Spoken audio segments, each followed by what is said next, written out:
Občina Komen je želela še pred začetkom poletne sezone pridobiti najemnika, ki bi v Štanjelu skrbel za restauracijo z vinoteko, za galerijo Lojzeta Spacala, Fabjanjevo dvorano in del Kvadratnega stolpa. Kar 2 razpisa sta bila neuspešna. Ta kraški biser tako obiskovalcem še naprej ponuja le obilico kulturne dediščine brez prave vsebine. V prihodnjih mesecih pa naj bi ga oživili vsaj s prireditvami. V srednjeveškem mestu je danes mrgolelo dijakov. Štanjev je predstavljal en zanimiv postanek v celodnevnem izletu. Mi hodimo sem že 30 let. Imamo redno ekskurzijo za dijake 3. letnikov.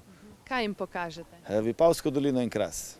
Po eni uri ogleda večina obiskovalcev odide. Sehr schöne mittelalterliche Stadt. Noch nicht alles fertig restauriert, noch viel im Urzustand, denke ich. Ehrlich gesagt fand ich es gerade sehr schön, dass es noch nicht vollständig restauriert ist, weil in Frankreich zum Beispiel bin ich schon durch ähnliche Orte gefahren und die waren übermäßig touristisch erschlossen. V Štanjelu je ravno nasprotno. Turistične infrastrukture ni. Edini toaletni prostor za obiskovalce je v okrepčevalnici, ki je pred kratkim končno ponovno zaživela. Najemnici sta dekleti, ki sta aprila z gostinsko ponudbo sodelovali na glasbeni prireditvi na Krasu.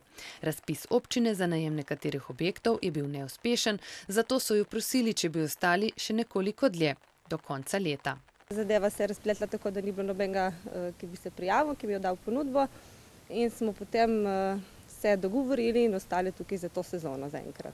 Ta pa se sedaj le prebuja, zaenkrat z napovedjo prireditev.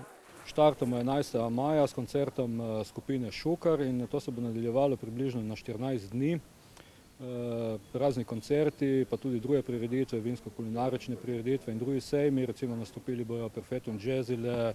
Z dogajanjem nameravajo zapolniti celo vas, ne le grajsko dvorišče, kar verjetno vsem ne bo po godu. Predvsem je tle v ljudeh težava. Tudi recimo domačini so odvisno, za kakšno stvar so naklonjeni nekemu dogajanju, za neko stvar, ki je mogoče moteča, seveda niso naklonjeni, tako da je precej zamotana zgodba. Nerešena zgodba pa ostaja tudi Ferrarijev vrt, kulturni spomenik državnega pomena. Trenutno na pol pokošen, čaka na odločitev države, ali ga bo vendar predala občini. Z nami v studiu je komenski župan Danijel Božič. Lepo pozdravljeni. Dobro večer. Torej, kaj se je premaknilo na področju lastništva in urejanja Ferrarijevega vrta? Ga bo občina Komen prevzela v svoje roke?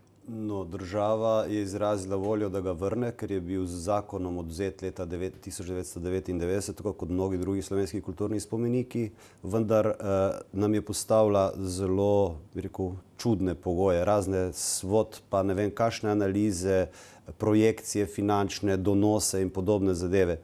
Vzeli so ga, naj ga vrnejo, pogovarjali se bomo o tem, sigurno bomo boljše skrbeli za njega kot tisti, ki skrbijo daleč.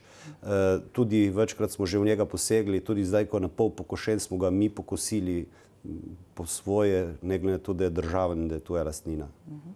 Kje pa tičijo razlogi, da v Štanjelu ne vztraja nihče od gostincev?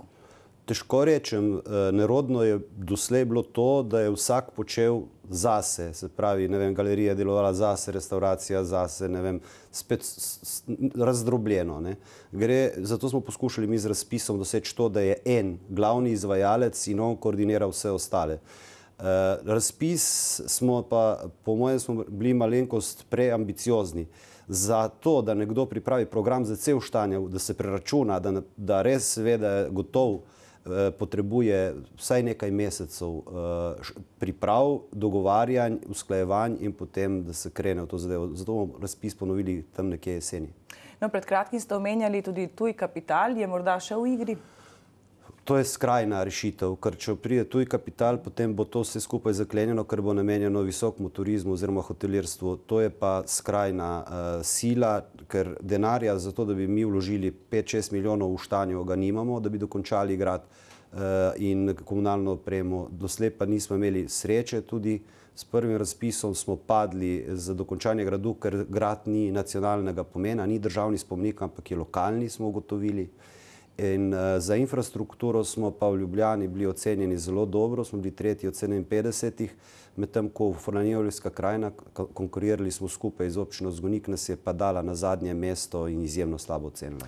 No, Štanjel ostaja brez kanalizacije in vodovoda. Kako je na tem področju? Se kaj kmalu obetata? No, to je ta projekt, ko smo padli za 2 milijona evrov in sedaj na silo, ker poteče avgusta meseca gradbeno dovoljenje za komunalno opremo, gremo, zakopljemo in vložimo 500 000 evrov in rešimo en del Štanjela in ga povežemo s čistilno napravo pri šoli.